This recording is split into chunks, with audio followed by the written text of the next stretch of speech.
Mismong sayang adlaw nga tawhan kagahapon Hunyo 3, nakaplagan ang patayng lawas ni Ramil Dulay human siya maanod sa kusog nga bulog sa tubig baha sa Langan River sa Barangay Coronon, Santa Cruz, Davao del Sur nitong Domingo sa hapon Hunyo 30.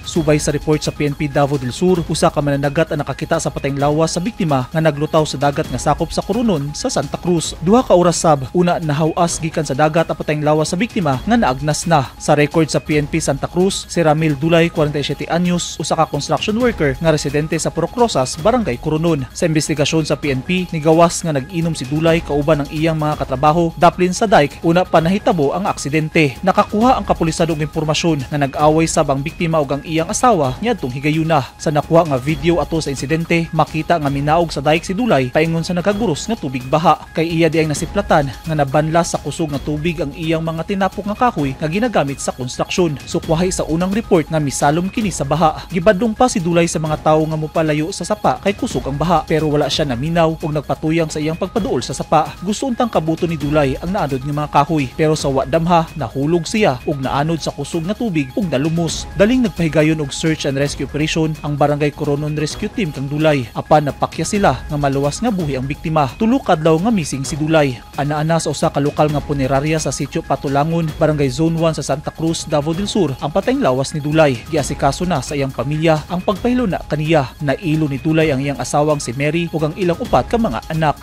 Eugene Hinutan, Newsline Philippines. Stay safe.